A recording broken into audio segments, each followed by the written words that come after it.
ដូចជាព្រះច័ន្ទដែលចាប់ពលឺខ្លាំង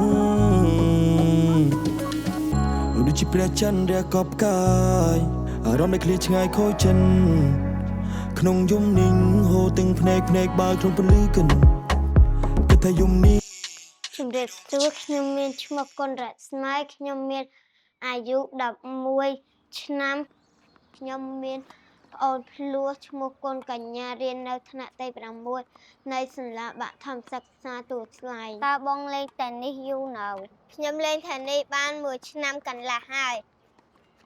តើក្នុងមួយថ្ងៃបងលេងប៉ុន្មានម៉ោងក្នុងមួយថ្ងៃខ្ញុំលេង1ម៉ោងមួយអាទិត្យលេងប៉ុន្មានថ្ងៃក្នុងមួយសប្តាហ៍5ថ្ងៃតើបងមានអារម្មណ៍ម៉េចពេលដែលបងចាញ់ពេលចាញ់ខ្ញុំមានអារម្មណ៍សោកស្ដាយបន្តិចតែខ្ញុំប្រឹងហាត់បន្តទៀតចុះពេលឈ្នះវិញពេលឈ្នះខ្ញុំសប្បាយចិត្តមិនបានបងស្គាល់កីឡាតេនីសខ្ញុំស្គាល់កីឡាតេនីសតាមអ្នកគ្រូណែនាំតើបងដែរលេងកីឡាតេនីសជាមួយមិត្តភក្តិបងដែរទេធ្លាប់តែរាល់ដងតា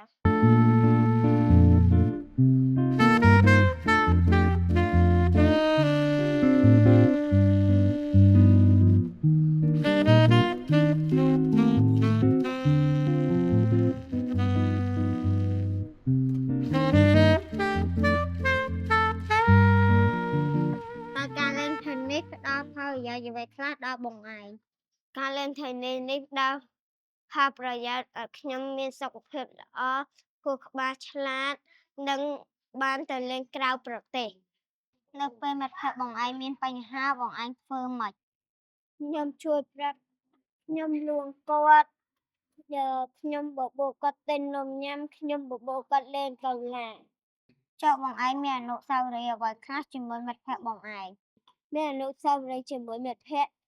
ញ៉ាំបាយជាមួយគ្នាដើរទៅសាលាជាមួយគ្នាវាយថេននីសជាមួយគ្នា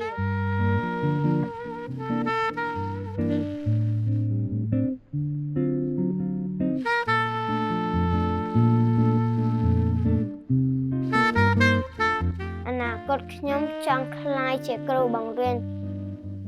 ទោះបីពិបាកយ៉ាងណាខ្ញុំនឹងធ្វើឲ្យបានសម្រេចដូចបំណងប្រាថ្នារបស់នាងខ្ញុំកញ្ញាឯងចូលចិត្តកីឡាថេននីសចូលចិត្តសាហាយវិញយើងក៏ចូលចិត្តដែរ